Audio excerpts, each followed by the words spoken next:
Benvenuti tutti su Potoi TV. Oggi facciamo un video dedicato a come prepararsi per la stagione 3. Come prima cosa è importante controllare quando la stagione 2 finisce nel nostro server, nel mio caso l'8 febbraio e 2 giorni dopo, di conseguenza, visto la manutenzione, inizierà la stagione 3. Con questa informazione possiamo anche decidere con più calma per quale stagione registrarci. Nel mio caso continuerò col gioco non di ruolo, dato che avrà delle feature che a me interessano di più rispetto a che il gioco di ruolo. Importante, confermate sempre la vostra registrazione, altrimenti non si sa mai cosa possa combinare questo gioco. Cosa si può fare oltre a questo? Beh, continuare sempre ogni giorno a fare il baule gratuito e il baule da 200 gemme.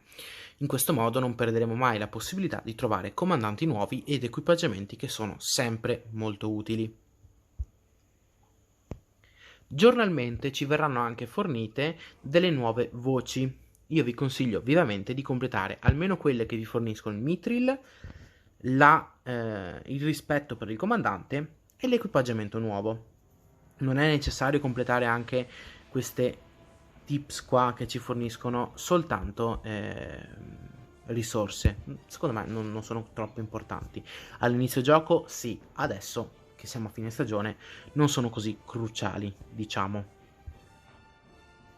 Se non lo avete ancora completato è importante finire l'evento Un Nuovo Viaggio. Questo perché una volta raggiunti i 250 punti ci fornirà 3000 rispetto per un comandante a nostra scelta. Se siete nel server non di ruolo, tra due comandanti sarà la scelta. Se siete nel server di ruolo, la scelta sarà tra due comandanti. Se siete nel server non di ruolo come me, potrete scegliere tra i 4 comandanti disponibili, che sono Gottmog, Azur-Kor, Frodo e Sam e Denethor. Io vi consiglio a prescindere di scegliere Gottmog. Se invece siete nella fazione del bene, siete nel server di ruolo e siete fazione del bene, vi consiglio di prendere Frodo e Sam rispetto a Denethor. Oltre al rispetto comandante, queste missioni, oltre ai risultati delle missioni in sé, quindi gemme e Matomb, ci daranno anche i punti per ottenere le varie step. Ogni step ci andrà a fornire 5 medaglie Matomb e del Mithril grezzo. Quindi, se non siete ancora riusciti a completare queste missioni, fatele assolutamente, è importantissimo. Altro consiglio che mi sento di darvi è quello di salvare e mantenere, quindi non spendere, le vostre Matom Coin e le vostre gemme, se non per il baule scontato del giorno.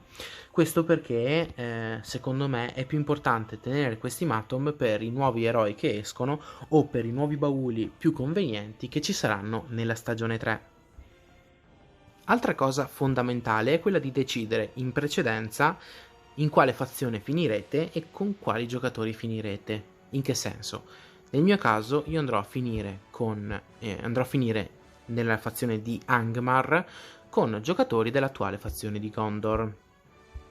Questo mi porterà ad utilizzare dei comandanti in specifico.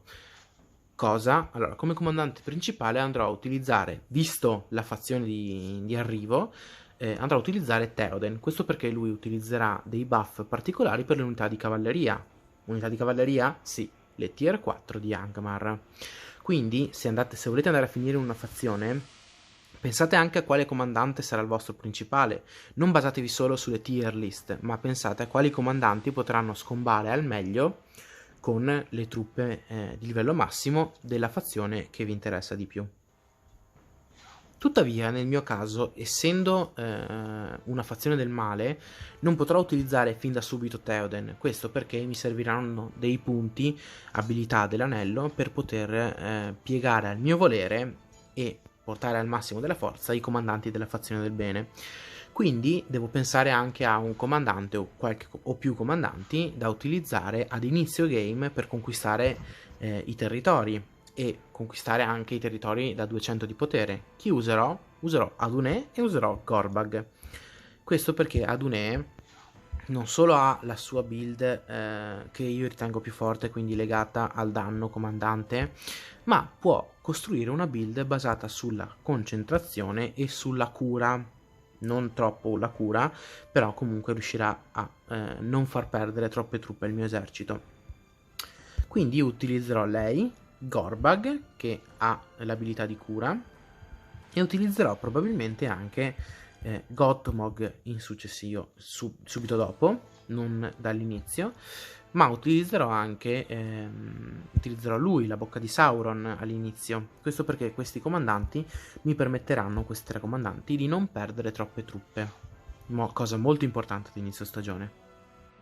Oltre a pensare alla strategia di guerra che andrete ad utilizzare ad inizio season, è importante anche sanare quei rapporti che sono andati un po' logorati durante questa stagione.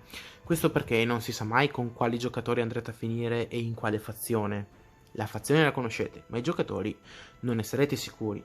Se avete un gruppetto di giocatori, vostri amici, muovetevi in gruppo, scegliete una fazione e andate tutti quanti là insieme, così da formare già un gruppo di gioco ben legato.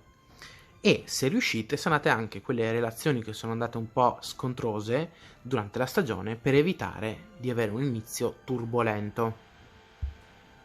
Un altro consiglio che mi sento di darvi è quello di evitare di potenziare adesso dei determinati oggetti ed equipaggiamenti. Questo perché non si sa mai cosa andremo a trovare e cosa potremo utilizzare nella nostra nuova stagione. A meno che non siano equipaggiamenti blu, e allora li potrete utilizzare per fornire punti abilità ai comandanti o potenziarli. Quelli viola ed oro vi sconsiglio di farlo. Questo perché potrebbero sempre tornare utili in un prossimo futuro, o potrebbero sempre tornare utili per potenziare qualcosa di diverso in un prossimo futuro. Quindi attenzione, non usateli, visto che essendo a fine stagione non è molto produttivo farlo. Lo stesso vale per gli oggetti rispetto. Aspettate ad utilizzarli, a meno che voi non siate sicuri di riuscire a fare un grosso cambiamento. Nel mio caso, volendo, potrei fare il salto da rispetto 5 a rispetto 6. Volendo sì, lo posso fare. Mi è conveniente? No. Perché? Perché dovrei utilizzare queste 7 letterine e altre risorse che non voglio investire in questo momento, perché preferisco aspettare e vedere cosa succede.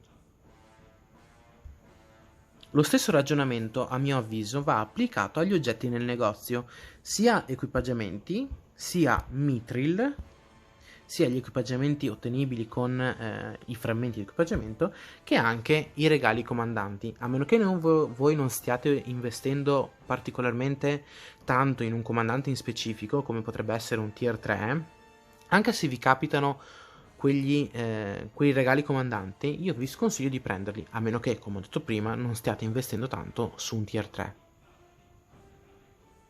Cosa importante è anche stare attenti a quello che la vostra fazione vuole fare se siete nella mia situazione.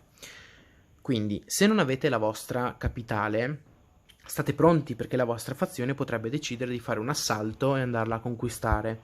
Come si fa a prepararsi? Beh, dovete innanzitutto portare qualche comandante in più al livello 50, ma anche radunare quante più truppe possibile per essere pronti per un successivo attacco.